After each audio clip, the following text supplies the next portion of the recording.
All right. So, welcome to my live. This is my first, well, actually, my second live ever. And I do appreciate anybody that comes in, checks it out. I want to discuss, honestly, I want to discuss the fact that we have a system that is absolutely 100% corrupt. There's no question that the corruption that we're dealing with right now in this administration is catastrophic and uncharted territory. Because the truth is that while we watch Netflix trying to purchase Warner Brothers, which again, two companies produced and created in the United States and shouldn't have any type of issue, they've actually been pulled apart.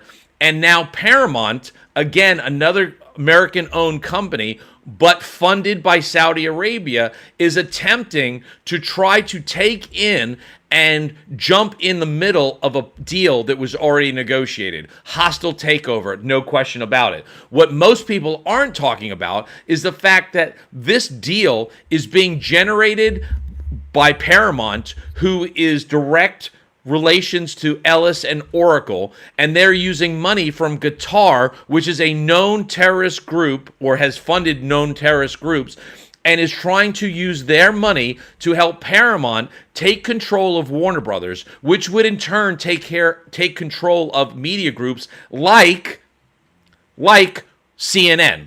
CNN being one of the biggest, people to criticize, judge, and hold the Tangerine Twat Waffle in contempt or even accountable for his actions are now going to be criticized and judged. The truth is, right now as it stands, if we allow Paramount to purchase Warner Brothers, that's going to give the Tangerine Twat Waffle direct control of CNN, because Ellis, his son, went to the White House this week and told them, hey, don't worry about the fact that if we take over this, we're going to scrutinize CNN's business practices and we're going to control exactly what CNN does. How can we possibly justify that? How can you possibly think allowing CNN to be controlled by Trump is going to help this country in any way, shape, or form? We're supposed to have controls and safeguards against monopolies, but yet somehow we don't actually have those safeguards because Trump has either sued or pressured to sue or threatened to strip the licenses of broadcasters who have not played ball with him. The KKK Levitt in the White House has literally stripped people of their credentials and stopped people from being able to be a part of the White House press conference because they're not asking the right questions. So the question is, at what point is this country going to stop allowing censorship at the highest level? Because if you don't think that our freedom of speech is constantly under attack by its own administration, then you are sorely mistaken. Because right now as it stands, we're watching in real time as if you're watching some kind of Netflix episode of the Puff Daddy deal. You're watching Paramount try to take over a deal that Netflix had already negotiated and trying to steal Warner Brothers from Netflix. Also that Paramount, which has now got funding from Saudi Arabia and is directly tied to Ellis, who is wanting to take the TikTok platform and use that for themselves. And you're watching all of this happening, and it's a consolidation of the media. And now all of a sudden you're going to wonder why can't I say this? And why can't I say that? And why is this happening?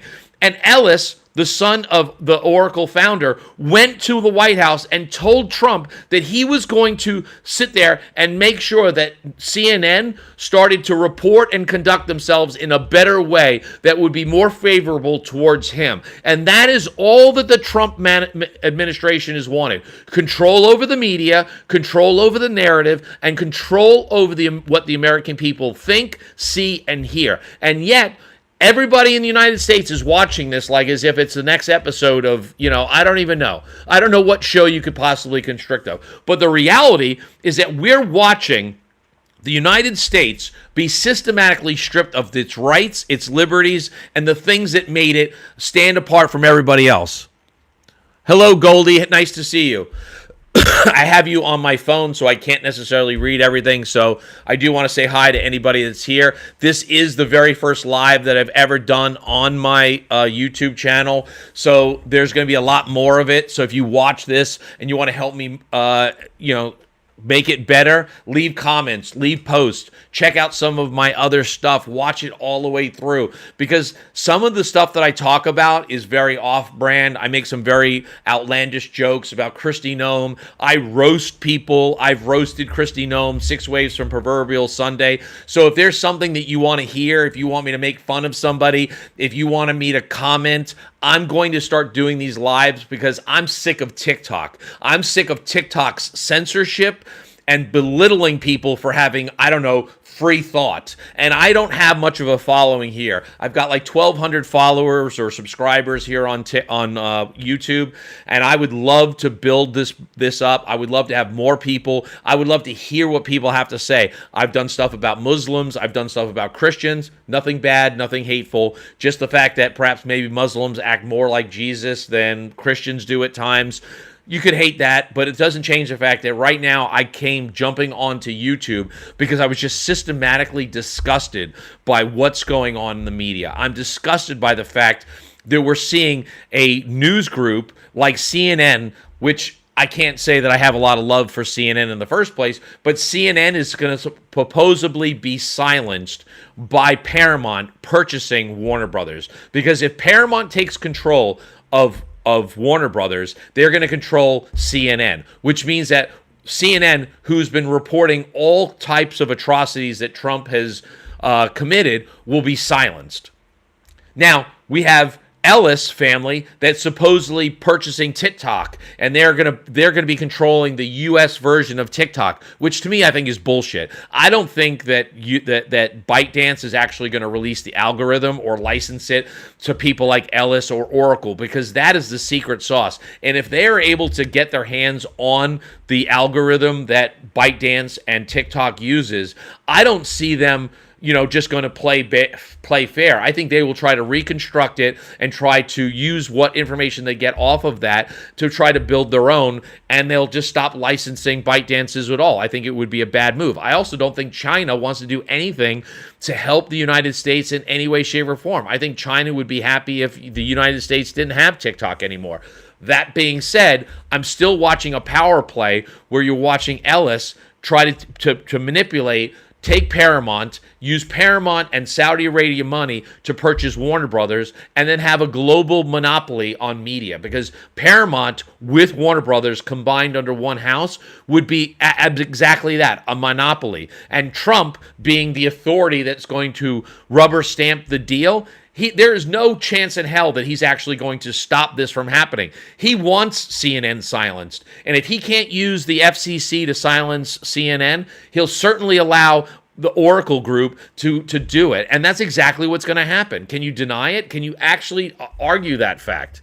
I don't know. I'm not getting a lot of hearts or likes or anything like that, so I don't know exactly what's going on. Like I said, this is my first YouTube live. I don't usually do this. I'm usually on TikTok doing lives, but I'm just over TikTok. I'm over their censorship and their belittling of people, and I'm sick of the false rules and you can't say this and you can't say that, because apparently, the United States used to be the land of the free and the home of the brave, but we have a 34-time felon who dodged the draft 5 times in the Oval Office telling us what the law is, and doing so with some BS, Supreme Court immunity deal where he is immune from any prosecutions or held accountable for anything because he's got presidential immunity, which is bullshit, because you're telling me this guy can just do whatever he wants and no one's going to care.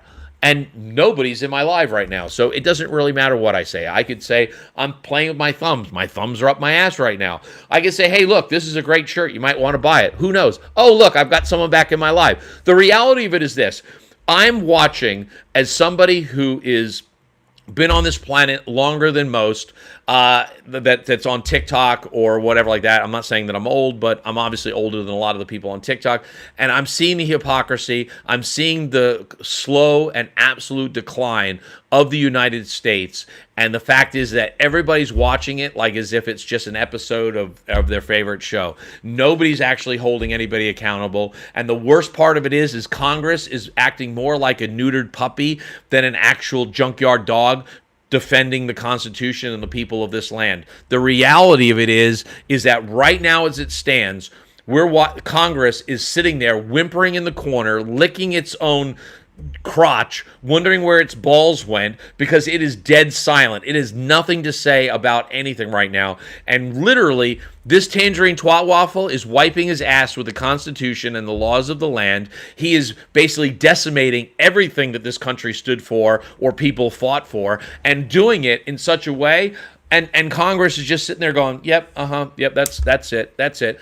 And why? Because some Republicans, I mean, let's just look at the bombing of the boats in the Caribbean. The Caribbean boats, in case everybody was, asleep during geography, the Caribbean is at least 1,500 miles away from continental United States land. I'm not talking about Puerto Rico. I'm not talking about, the tip of Key West, okay? Because if anybody that's gone to Key West knows, there is no way drug smugglers are going to Key West to drop off drugs, because the drive to get out of Key West, you'd be pulled over 6 ways from Sunday, especially with the fact that ICE is basically sitting at the border of Key Largo and Plant City, just waiting to see immigrants coming out of the Keys and nail them. But yet somehow this boat with only 4 engines with a radius of 500 square miles of ability to travel is traveling 15 to 2,000 miles, and nobody's calling bullshit on this? I mean, come on. Anyway, I appreciate everybody that's, watched this. I will do more lives, and I do appreciate the fact that I had somebody like it. And I hope that you want to see more, and I hope you'll leave a comment. And thank you so much.